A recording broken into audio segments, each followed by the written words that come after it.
दाखवा बघा पालकमंत्री साहेबाचा नंबर दाखवत आहेत आपल्याला त्यांनी बघा दाखवा कॅमेरा बघा इथे साहेबाचा नंबर आहे का 99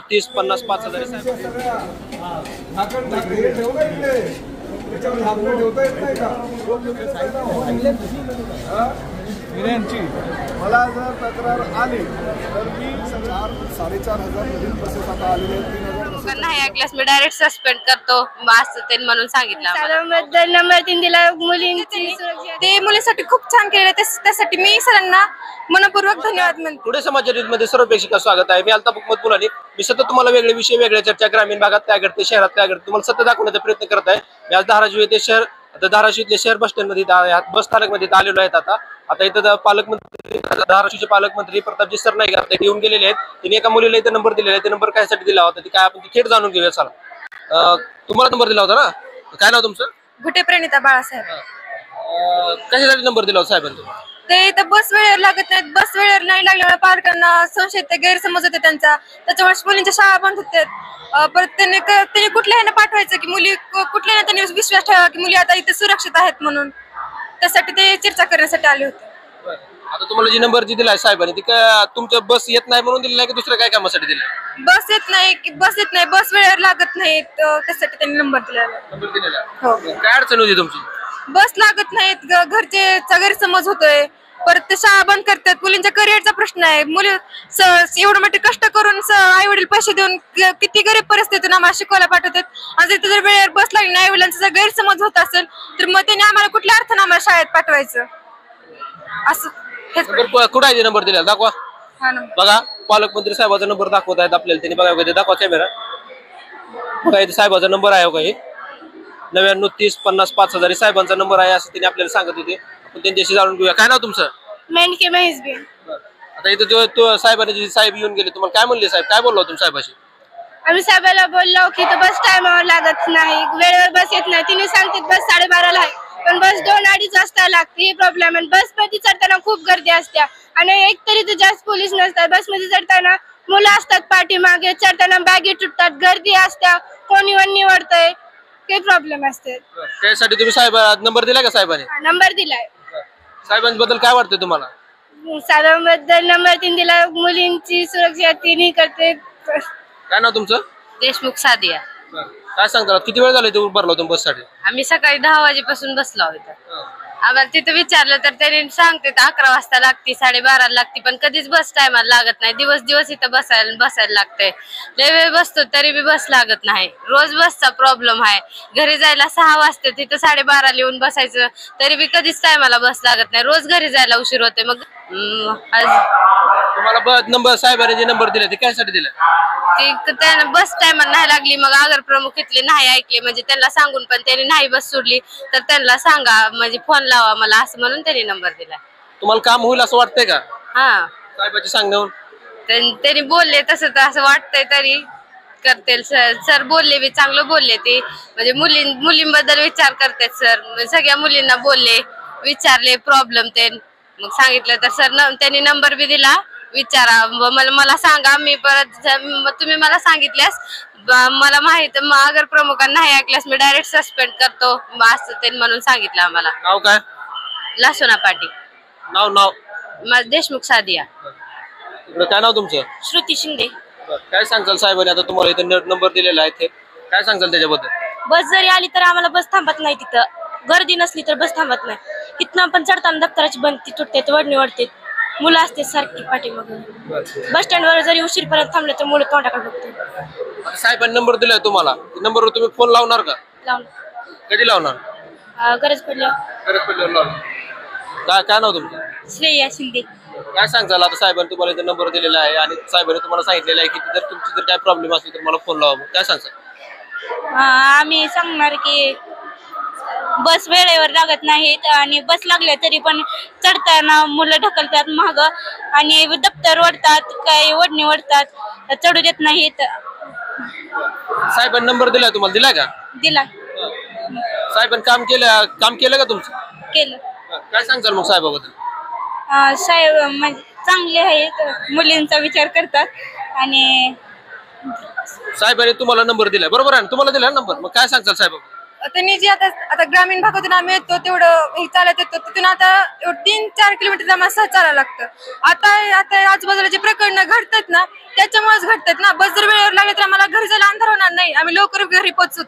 आणि जर अंधार पडला तरी तिथून चालत तर आडऱ्या नसतात, काही पण होऊ शकतं. त्याच्यामुळे घरचे पालक पाठवत नाहीत. यांनी ज्या लवकर बस म्हणजे जी ऍक्शन घेतली त्यांनी ते मुलीसाठी खूप छान केलेलं, त्यासाठी मी सरांना मनपूर्वक धन्यवाद म्हणते. बघा आपल्यासोबत इथं धाराशिव शहर, आपण शहरामध्ये इथं आलो होतो बस स्थानकावर. इथं आपल्यासोबत काही मुली होत्या. प्रतापजी सरनाईक आणि साहेबांनी स्वतः यांना नंबर दिलेला आहे त्यांचा. त्यांना काय अडचण आली बसमध्ये, काय बस आली नाही वेळेवर, त्यांच्या अनेक अडचणी आहेत, त्यांच्या शाळेत जायचं म्हणजे प्रॉब्लेम, सगळे साहेबांनी प्रॉब्लेम त्यांचे सॉल्व्ह केलेले आहेत. त्यांना नंबर देऊन कसा वाटला विषय नक्कीच कळवा. असे काही वेगळे विषय असतील तर खाली माझ्या स्क्रीनवर नंबर दिलेला आहे, त्या नंबरला तुम्ही थेट संपर्क करू शकता. हा, आमच्या चॅनलचे 5 कोटीपेक्षा अधिक व्ह्यूअर्स आहेत. आताच आमचं चॅनल सबस्क्राईब करा, लाईक करा, शेअर करा. कॅमेरामॅन अल्ताफ शेख सोबत मी अल्ताफ हुकमत मुलानी, उस्मानाबाद, धाराशिव. एक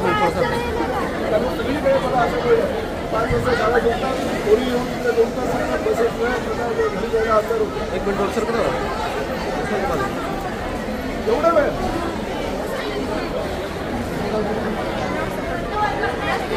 नाही, कुठलीही असू दे. हे काय मला काय त्या पोरी पिक्चर आता भेटल्या, ही काय इथलीच तक्रार नाही, सगळे तक्रार आहेत. पण धाराशिवच्या ह्या कुठल्याही मुलींची मला जर तक्रार आली तर मी सगळ्यांवर कडक कारवाई करीन, कारण मुलींच्या सुरक्षिततेला प्राधान्य द्यायचं आहे. लक्षात घ्या,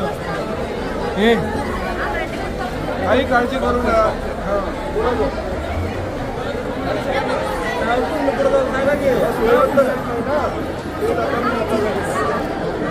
जरा पोरींच्या आधी बघू द्या, तुमच्याकडे पण वेळेवर काय घरी पोहोचलं पाहिजे. पोरी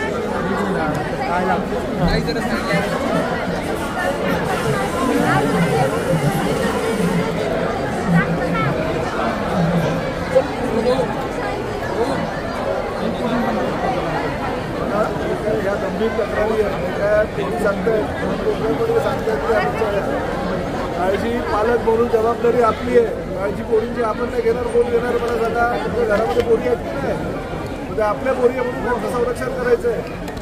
अशा मला तक्रारी यायला नको, परंतु जर अशा तक्रारी आल्या तर मी कुणालाही सोडणार नाही. मला सोलापूरला गेल्यानंतर सुद्धा हीच तक्रार आली आहे की पोरी वेळेवर घरी पोहोचत नाही.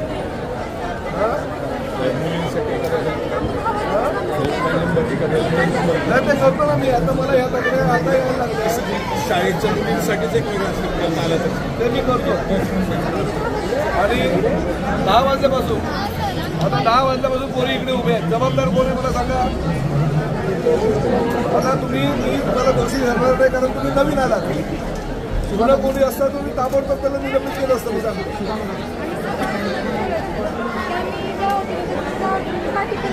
3 ते 4 किलोमीटर आहे, तेवढं सकाळी 6 वाजता आमच्या असतं. पुढच्या वेळी पाठवते आमचे लेक्चर जास्त ते होत नाहीत. आमचे लेक्चर पुढच्या वेळेस बस नाही आणि ती फाटीवरची गावात. एक काम करा, आता मी पाहणी करून जाणार आहे.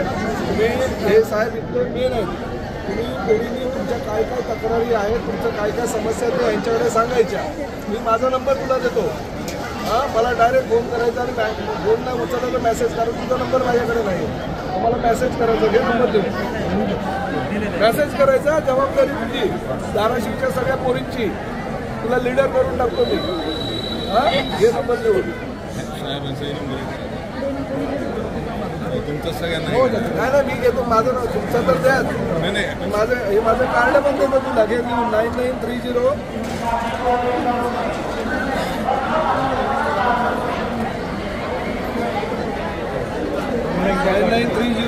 50 5000. हे घे. मला डायरेक्ट फोन करायचा. मी फोन नाही उचलला, कुठे कार्यक्रमात असेल मला मेसेज करा. मेसेज करता येतो, इंग्रजीत येतो की मराठीत येतो. मराठीत कर, मराठी आहेस ना, मराठीत मेसेज कर. आणि जर तक्रारी तुमच्या सुटल्या नाही तर तू मला डायरेक्ट मेसेज करायचं. मग मी यांच्यावर कारवाई करतो. मी या सगळ्यांचा बॉस आणि तुमचा पिता. ओके चला, खूप शिका. एक मिनिट बोला. हो हे बघा,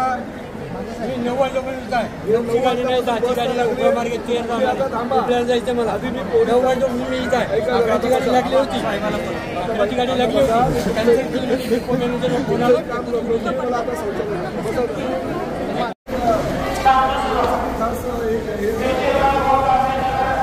आणि सगळ्या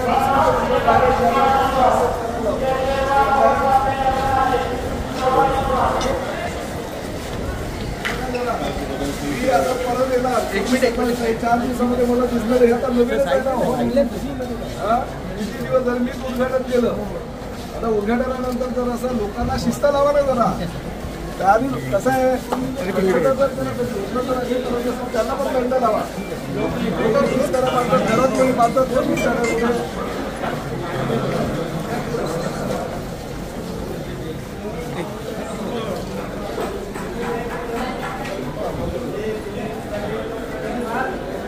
किचन कुठे जरा याच्यावर झाकण मारे माशा मिशा सगळ्या झाकण हे ठेवलं इकडे त्याच्यावर झाकण ठेवता येत नाही का? गोड पदार्थ वगैरे त्याच्यावर झाकण ठेवायला नको का? ठेवा. रोगराईला आमंत्रण देताय तुम्ही. हे सगळं असं उघडं ठेवताय. झाकणं ठेवता येत ना का त्याच्यावर? जेव्हा भांड्या करायच्या तेव्हा झाकण बाजूला करायचं.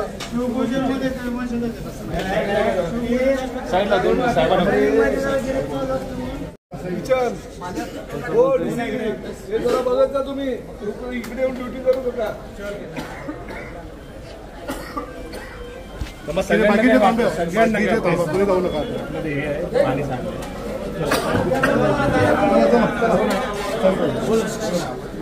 स्वच्छतेवर लक्ष द्या सगळं. स्वच्छता बघा ना इकडे बघत जा.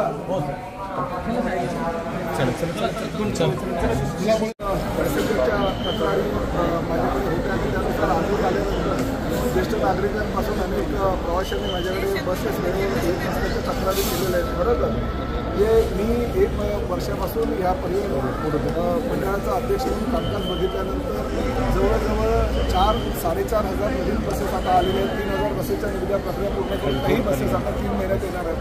नंतर 5,000 बसेसच्या नवीन निविदा काढलेल्या आहेत. जुन्या ज्या बसेस आहेत त्या आम्ही सगळ्या भंगारमध्ये काढून नवीन बसेस जास्तीत जास्त प्रवाशांना कशा मिळेल यासाठी प्रयत्न करतो आहे. कारण पूर्वीच्या काळामध्ये सगळ्या DCच्या आणि प्रत्येक आमच्या STच्या सगळ्या मोठ्या अधिकाऱ्यांच्या अशा तक्रारी होत्या की साहेब बसेस जुन्या झालेल्या आहेत, भंगार आहेत, त्यामुळे रस्त्यावर बंद पडतात, त्यामुळे वेळेवर यायला आम्हाला अडचणींचा सामना करावा लागतो. आता तर नवीन बसेस आहे. नवीन बसेसमध्ये GPS यंत्रणा आहे. कुठली बस कुठे पोहोचलेली याची सुद्धा माहिती आमच्या DCना या ठिकाणी मिळत असते. असं असताना जर वेळेवर प्रवाशांना सुविधा मिळत नसेल, कारण अतिशय गंभीर बाब आहे. या वेळेवर म्हणजे 15-20 मिनिटं अर्ध्या तासाचं अंतर आपण समजू शकतो, परंतु काही प्रवासी सकाळी 9 वाजल्यापासून इथे आलेले आहेत. 1 वाजता तरी त्यांना बसेस त्यांच्या लागलेल्या नाही. ही दुर्दैवाची गोष्ट आहे, कारण प्रवाशांना वेळेवर बसेस देणं हे आमच्या महामंडळाचं कर्तव्य आहे. आणि त्याचबरोबर सगळ्यात महत्त्वाची गोष्ट मला जी आज कळली, विद्यार्थी शालेय विद्यार्थी म्हणजे 9वी-10वीच्या विद्यार्थ्यांनी सकाळी 10:30-11 वाजल्यापासून इथं आलेले आहेत. त्यांना बसेस नाही. शाळा त्यांच्या सुटल्यानंतर किंवा कॉलेजेस सुटल्यानंतर जास्तीत जास्त 5 वाजेपर्यंत सगळे महाविद्यालय किंवा शाळा सुटलेल्या असतात. त्यांना घरी जायला 7 ते 8 वाजतात, कधी कधी 9 वाजतात. घरच्या पालकांना अशी शंका येते की आपल्या मुली गेल्या कुठे. काही मुलींनी मला बोलून दाखवलं की पालकांना शंका येते की आम्ही कुठे भटकायला जातो का, पिकनिकला जातो का. त्यामुळे आमच्यावर संशय पालक आमचे व्यक्त करत असतात. अशा वेळेस जर शाळा आमच्या किंवा महाविद्यालय सुटल्यानंतर वेळेवर बसेस आम्हाला मिळाल्या आणि वेळेवर आम्हाला आमच्या घरी सोडलं तर निदान पालकांचा आमच्यावरचा संशय दूर होईल आणि आम्ही अंधाराच्या ऐवजी उजेडामध्येच आमच्या घरी पोहोचू शकेल. त्यामुळे आम्ही अशी एक व्यवस्था खास करून महाराष्ट्रातील सगळ्या ST स्थानकावरून बसेस मुलींसाठी कशा वेळेवर सुटतील शालेय विद्यार्थ्यांसाठी आणि महाविद्यालय विद्यार्थिनींसाठी, जेणेकरून त्या वेळेवर घरी पोहोचू शकतील. मी तर एका विद्यार्थिनीला माझा नंबर देऊन स्वतः मला मेसेज करायला किंवा फोन करायला सांगितलेलं आहे. मला जर म्हणजे तिला जर काही सुविधा मिळाल्या नाही, परंतु शेवटी प्रत्येक विद्यार्थिनीला मी माझा नंबर देऊ शकत नाही. म्हणून एक हेल्पलाईन राज्याच्या माध्यमातून ह्या विद्यार्थिनींसाठी करण्याचा आम्ही निर्णय घेतो आहे. आणि त्याचबरोबर जे DC असतील त्या सगळ्या DCचा नंबर विद्यार्थिनींना मिळेल, विद्यार्थ्यांना मिळेल, जेणेकरून त्या DCना सुद्धा विद्यार्थिनींच्या काही तक्रारी किंवा काही विद्यार्थ्यांच्या तक्रारी असेल तर त्याची माहिती मिळेल आणि ताबडतोब विद्यार्थ्यांना घरी सोडवण्याची जबाबदारी जी आहे त्या DCवर राहील. आणि जर त्यांनी त्याची पूर्तता केली नाही तर DCवर सुद्धा कारवाई करायला मागे पुढे बघणार नाही. कारण शेवटी राज्यातील विद्यार्थिनींना संरक्षण देणं, मुलींना संरक्षण देणं हे माझं कर्तव्य आहे. पिताची भूमिका म्हणून मी एस टी महामंडळाचा अध्यक्ष म्हणून ही योजना राबवणार आहे आणि निश्चितपणे या योजनेचा लाभ राज्यातील सगळ्या विद्यार्थिनींना होणार. साहेब, धाराशिवमध्ये चौकशी समितीचा जवळजवळ आता सगळा आरोपपत्र दाखल माझ्याकडे करून काही अहवाल आलेला आहे. त्यावर मी निश्चितपणे कारवाई करतो, कारण शेवटी ह्या MIDCच्या माध्यमातून आम्ही काँक्रिटीकरण केलेलं आहे. नवीन बस स्थानकाचं उद्घाटन आम्ही केलं, परंतु काही त्याच्यामध्ये तक्रारी होत्या, काही गोष्टी अनिवार्य नसताना सुद्धा आमच्या काही लोकांनी या घडून आणल्याच्या निदर्शनाला आलेल्या आहे. त्याच्यावर कारवाई निश्चितपणे केली जाईल. नेमका कुणावर ठपका ठेवला ते बघा, मी आता चौकशी अहवाल हे झाल्यानंतर जाहीर करील आणि जाहीर केल्यानंतर तुम्हाला त्या संदर्भातली योग्य. साहेब, धाराशिवच्या युतीबाबत मुंबईमध्ये नेमकं काय घडलं आणि धाराशिवमध्ये काय बिघडलं? धाराशिवमध्ये एक नगर परिषद आहे. आमचे प्रभारी जे आहे, ज्यांना आमच्या पक्षाच्या वतीनं राजन साळवी माजी आमदार या धाराशिव जिल्ह्याचे प्रभारी आहेत आणि प्रामुख्यानं 6 नगर परिषदा येतात. धाराशिव नगर परिषदेमध्ये आमची युती झाली होती. भारतीय जनता पक्षानं 8 जागा आणि काही उपनगराध्यक्षपद आणि काही गोष्टी देण्याचं आम्हाला मान्य केलं होतं, परंतु काही तांत्रिक गोष्टींमुळे काही गोष्टींची पूर्तता होऊ शकली नाही. ही वस्तुस्थिती जरी असेल तरी कळंब नगर परिषद आमचं त्या ठिकाणी युती झालेली आहे. नळदुर्ग नगर परिषद आमची त्या ठिकाणी युती झाली. म्हणजे धाराशिव नगर परिषद म्हणजे जिल्हा नव्हे, कारण काय होतं की वृत्तपत्रांच्या किंवा काही वाहिन्यांच्या माध्यमातून धाराशिवमध्ये युती केली हे 6 ठिकाणी, काही ठिकाणी युती झालेली आहे, काही ठिकाणी अडकलेली आहे. परंतु त्यावर आज माननीय मुख्यमंत्री सुद्धा धाराशिवमध्ये आहेत. मी त्यांच्याशी आज सोलापूरला चर्चा करणार आहे. उद्या आमचे उपमुख्यमंत्री सोलापूरच्या दौऱ्यावर आहेत. त्यांच्याशी चर्चा करून आम्ही योग्य तो सकारात्मक निर्णय युतीबाबत घेऊ. जिल्हा प्रमुखांनी अशी प्रतिक्रिया दिली की भाजपनं पाठीत बघा, जिल्हा प्रमुखांना खरं तर आमच्या वरिष्ठांशी चर्चा करून अशा बाबतीतला निर्णय किंवा अशा भूमिका घेणे योग्य आहे, परंतु शेवटी भावनेच्या भरामध्ये जिल्हा प्रमुख म्हणून त्यांच्या जिल्ह्याची जबाबदारी असते म्हणून त्यांनी कदाचित तो तशी भूमिका घेतली असेल किंवा तसं त्यांचं मत मांडलं असेल. परंतु शेवटी सर्वोच्च नेते म्हणून मुख्यमंत्री आणि उपमुख्यमंत्र्यांशी चर्चा घेऊन या बाबतीतला निर्णय मी राजन साळवी आणि आमचे माजी आमदार ज्ञानराज चौगुले आणि आमचे सगळे जिल्हा प्रमुख बसून निर्णय घेऊ. साहेब, 140 कोटींच्या कामाच्या बाबतीमध्ये उच्च न्यायालयामध्ये आव्हान देण्यात आलेलं आहे, त्याच्यामध्ये नाही त्या बाबतीतला निर्णय झाला आहे. महायुती सरकारच्या माध्यमातून विकास कामांची निधी कुठल्याही प्रकारे थांबवण्यात येणार नाही. धाराशिव जिल्ह्याच्या दृष्टीने विकास कामं करणं गरजेचं असल्याकारणानं त्या बाबतीतला निर्णय माननीय मुख्यमंत्र्यांनी आणि उपमुख्यमंत्र्यांनी घेतला.